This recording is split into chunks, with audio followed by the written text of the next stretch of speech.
ఆచి చికెన్ మసాలా. పొగాకు రైతుల పరిస్థితి ఏంటి, ఎవరి హయాంలో ఏ రకంగా ఉంది అనేది మీకు ఈ వీడియోలో వివరంగా ప్రయత్నిస్తా.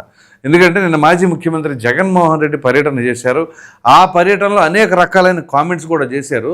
సరే, కామెంట్స్ అవన్నీ రెగ్యులర్గా చేసేవే, అవి ఎంతవరకు ఉపయోగపడతాయి లేకపోతే ఎవరికి ఉపయోగపడతాయి అంటే పార్టీకి ఉపయోగపడుతుందో లేదో తెలియదు, కానీ ట్రోలర్స్కి మెంబర్స్కి మాత్రం బ్రహ్మాండమైన స్టఫ్ దొరుకుతుందని చెప్పేసి ఆల్రెడీ జగన్మోహన్ రెడ్డి గారు బయటకు రాగానే వాళ్ళందరూ ఎదురు చూస్తారని పలు సందర్భాల్లో చాలామంది మాట్లాడుతూ ఉన్నారు. సరే, అటువంటి మాటలు మనం వాటి జోలికి వెళ్ళవసరం లేదు, కానీ అసలు సబ్జెక్టు పరంగా వీళ్ళ పరిస్థితి ఏంటి, అసలు ఏం జరిగింది, జగన్మోహన్ రెడ్డి గారి హయాంలో పొగాకు ధర ఏ రకంగా ఉంది, గత 2 సంవత్సరాలుగా మరి కూటమి ప్రభుత్వ అధికారంలో ఉండగా ఏ రకంగా ఉంది, అలాగే ఉత్పత్తి ఏ రకంగా ఉంది, రైతులు ఏం కోరుకుంటున్నారు ఏంటి అనేది మీకు ఈ వీడియోలో చూపించే ప్రయత్నం చేస్తా. సో ముందుగా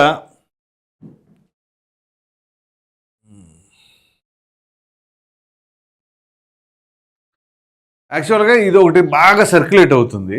అదేంటి అంటే ఇదిగోండి, జగన్మోహన్ రెడ్డి గారి ప్రభుత్వంలో ఏ రకంగా ఉంది. నేను మీకు తర్వాత ChatGPT ఏం చెబుతుందో కూడా మీకు చూపిస్తా.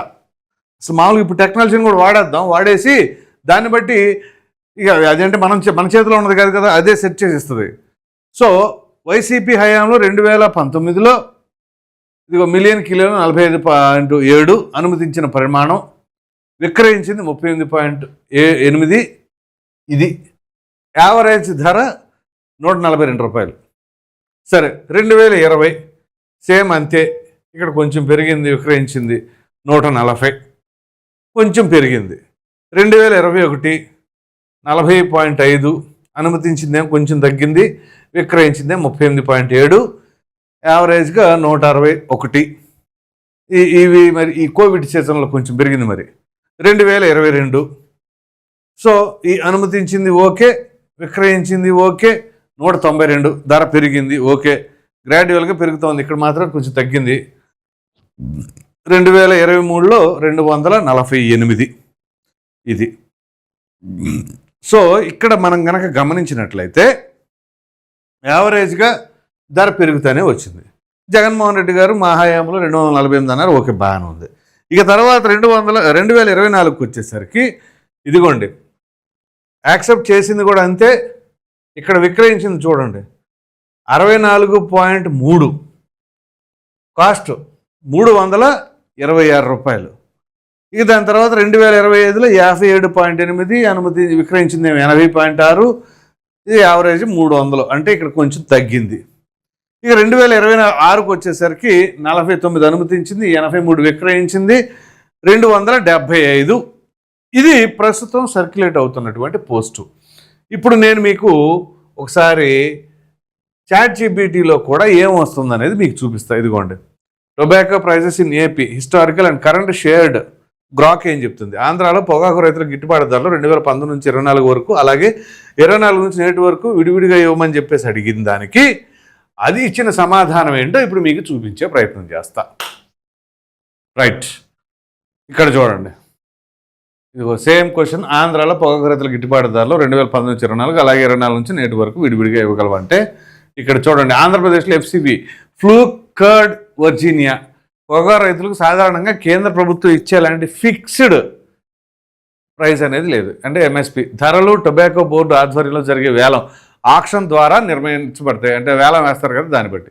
ఈ కింది వివరాలు టొబాకో బోర్డు వార్తా నివేదికలు మరియు అధికారిక రికార్డుల ఆధారంగా యావరేజ్ ఆక్షన్ ప్రైజెస్ ఎంత అనేది చూపించారు.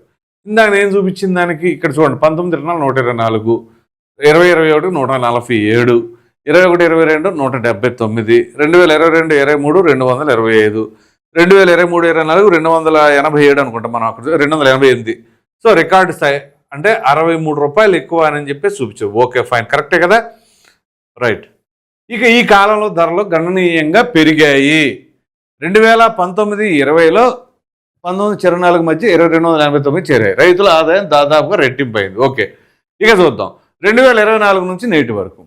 2024-25, 25-26 సీజన్లలో వేలాలు 2024లో కొనసాగి అక్టోబర్ 2024లో ముగిసాయి. సగటుగా 288 పర్ కిలో, గరిష్ట బిడ్ 411. ఇది అత్యధిక సగటు ధర చూడండి, గరిష్ట బిడ్ 411 రూపాయలు. తర్వాత 2024-25కి వచ్చేసి ప్రారంభంలో మంచి ధరలు, సగటు 2,260 నుంచి 280 పరిధిలో కొనసాగింది. కొన్ని నివేదికల్లో మొత్తం సగటు అధికంగా నమోదైంది. రైట్, ఇక్కడ చూడండి 2025-26 ఇక్కడ చూస్తే 260 నుంచి 80, అంటే ఆల్మోస్ట్ ఆల్ మొన్నటి మీద కొంచెం తగ్గింది అనుకోవాలి. ఇక్కడ గరిష్ట బిడ్ ఎక్కడ వెళ్ళినంత అయితే కొంత తగ్గింది. ఇక్కడ 25-26కి వచ్చేసరికి ఇప్పుడు ఏంటి పరిస్థితి? ఉత్పత్తి ఎక్కువ కావడం, డిమాండ్ తగ్గడం వల్ల పడిపోయాయి. సగటు ధరలు 214 నుంచి 237 పరిధిలో ఉన్నాయి. కొన్ని ప్రాంతాల్లో తక్కువ. రైతులు కొన్ని సందర్భాల్లో 170 నుంచి 200 వద్ద కూడా అమ్ముకున్నట్లు నివేదికలు. అంటే ఇక్కడ రకరకాల గ్రేడింగ్స్ లాగా మనకి ఇక్కడ కూడా రకాలు ఉంటాయి. సో రాష్ట్ర ప్రభుత్వ సీఎం ఆదేశాలు కంపెనీలు కనీసం 200 కిలో కొనాలని సూచన. అది సీఎం గారి ఆదేశాలు. ఆగస్టు 2026లో ఒప్పందం. బ్రైట్ వెరైటీ కనీసం 230 రూపాయలు, మీడియం 190, ఆఫ్ స్టైల్ 130, 110 రూపాయలు. అలాగే ఆఫ్ స్టైల్కు రాష్ట్రం 10 కిలోలు ఇన్సెంటివ్, వడ్డీ రహిత రుణాలు కూడా ప్రకటించారు. ఇది పరిస్థితి. సో ఇక్కడ రకాన్ని బట్టి ఈ రకంగా ధరలు అని చెప్పేసి అని 10 రూపాయలు చంద్రబాబు నాయుడు గారు పెంచారు అని చెప్పేసి దీని సారాంశం. ఇక్కడ వరకు బాగుంది, క్లియర్గా ఇచ్చింది కదా. చూడండి, ఉత్పత్తి ఎక్కువ కావడం, డిమాండ్ తగ్గడం. సాధారణంగా ఉత్పత్తి ఎక్కువ ఉన్నప్పుడు ఆటోమేటిక్ అంతేగా. మనం టమాటా రైతులను తీసుకున్నా, ఉల్లి రైతులను తీసుకున్నా, ఒకానొక టైంలో ఉల్లిపాయలు టమాటాలు రోడ్ల మీద పారిపోతారు. అలాగే ఒక్కొక్క టైంలో ఎలాగ వెళ్ళిపోతాయి? కిలో 100 రూపాయలు అమ్మిన రోజులు కూడా ఉన్నాయి టమాటాలు. మీకు గుర్తుందో లేదో, నాకైతే బాగా గుర్తు. 2014-15 ఆ సంవత్సరాల్లో కిలో టమాటా 100-120 రూపాయలకు కూడా వెళ్ళింది. ఉల్లిపాయలు అయితే బాగా టైట్ అయిపోయిన సమయంలో అప్పుడు చంద్రబాబు నాయుడు గారు ముఖ్యమంత్రిగా ఉంది. రైతు బజార్లో ఆధార్ కార్డు తీసుకొని వెళ్తే కోటా ఇచ్చేవాళ్ళు, ఆనియన్స్ కూడా అట్లా ఉండేది.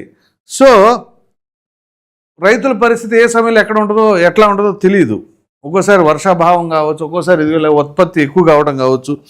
అయితే జగన్మోహన్ రెడ్డి గారు ఒక స్టేట్మెంట్ ఇచ్చాడండి, మామూలుగా కాదు. పొగాకు రైతులు ఆత్మహత్య, వెంకటేశ్వరరావు అనే వ్యక్తి ఆత్మహత్య చేసుకున్నాడని ఆయన భార్య కూడా వచ్చారంటూ చూపించారు. ఓకే, బాగుంది. అయితే బియ్యం తింటే క్యాన్సర్, మిర్చి తింటే ఎసిడిటీ, మామిడితో షుగర్, పొగాకుతో ఆరోగ్యం పాడవుతుంది చంద్రబాబు చెబుతున్నారు. అందుకే వాటి ధరలని ఢమాలనిపించారు. బియ్యం తింటే క్యాన్సర్ అన్నారంట, అందుకని వాటి ధరలు ఢమాలనిపించారంట చంద్రబాబు గారు చెప్తున్నారంట. ఇది జగన్మోహన్ రెడ్డి గారు, ఇది ఒక కొత్త స్లోగన్. ఇప్పుడు ఇక మామూలుగా ఇప్పుడు ఎట్లా ఉంటున్నాయి అంటే, మామూలు పొటాటో, ఉల్లిగడ్డ అనే తరహాలో మళ్ళీ ట్రోలర్స్ రెడీ అవుతూ ఉన్నారు. సరే, ఆ ట్రోలర్ సంగతి, వాటి సంగతి మనకెందుకు, కానీ కన్స్ట్రక్టివ్గా నిజంగా రైతులకు సంబంధించిన అంశం ఏంటి, మనం దేని గురించి మాట్లాడతానికి వచ్చాం, వచ్చినప్పుడు ఎవరితో మాట్లాడుతున్నాం, సాధారణంగా అక్కడికి జనాలు ఎందుకు, ఆ పరిస్థితి ఏంటి మీరు గమనించండి. జగన్మోహన్ రెడ్డి గారి యాత్ర అనగానే జనాల గుండెల్లో దడే. ఎవరిని ఏం చేస్తారో తెలియదు. మీకు ఒకటి కీలకమైనది ఉంది. అదేంటి అంటే, ఒక హోటలు, మహిళలు, వాళ్ళకి సంబంధించింది ఉంది. అది నేను విజువల్స్తో సహా ఉన్నాయి మన దగ్గర, చూపిస్తాను నెక్స్ట్ వీడియోలో అది వివరంగా. సో దానివల్ల అసలు ఏం చేయాలని వస్తున్నారో తెలియట్లేదు. జగన్మోహన్ రెడ్డి గారిని మీరు గమనించండి. ఓడిపోతేనేమో రోడ్డు మీద, గెలిస్తేనేమో ప్యాలెస్లోనే. అంటే గెలిచినప్పుడు బయటికి రారు, బయటకు వచ్చినా చుట్టూ పరదాలు ఉంటాయి. అంటే ప్రపంచంలో ఇంకెవడ కనపడకూడదు. అదే ఓడిపోయాడు అనుకోండి, నేను రోడ్డు మీదకి రావాలి, జనాల్లో రావాలి, జనాలు ఉండాలి. అది పరిస్థితి. మరి దీన్ని బట్టి ప్రజలకు ఏమర్థమవుతుంది? తెలుసు ఎవరేం చేస్తున్నారు అనేది అర్థమవుతుంది. అక్కడికి ఆయన వెళ్ళేది ఒక పర్పస్, కానీ ఆ జనాలు మాత్రం మామూలుగా రాకూడదు. ఎందుకంటే గట్టిగా రావాలి. జగన్మోహన్ రెడ్డి అంటే జనం వచ్చేస్తున్నారు అనేది మాత్రం బాగా చూపించాలి. ఓట్లు పడిపోయిన తర్వాత విషయం. శబ్దం సభలకు కూడా అంతే చేశారు, ఏమైందో చూసాం. ఇంక ఎన్ని ప్రయత్నాలు చేసి, ఎన్ని కుటీల ప్రయత్నాలు చేసుకుని ఏముంటుంది. కాబట్టి ఇక్కడ ప్రధానంగా ఏంటి అంటే, ఇదిగో ఈ టొబాకో ఫార్మర్స్కి సంబంధించి గతంలో పొదిలి వెళ్ళారు. అక్కడ కూడా ఆ పొగాకు ఇవి ఉంటాయి కదా కట్టలో, వాటిని ఇరగతొక్కారు.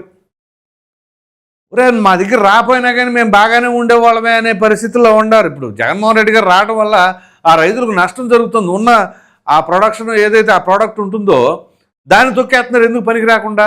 ఆ మిర్చి రైతులు అక్కడ గుంటూరు వెళ్తే అదేమో టిక్కీలు అయ్యి ఎత్తుకుపోయారు. మామిడి రైతుల దగ్గరికి వెళ్ళినేమో ట్రాక్టర్లతో ఆ మామిడికాయలను దొక్కిచ్చారు.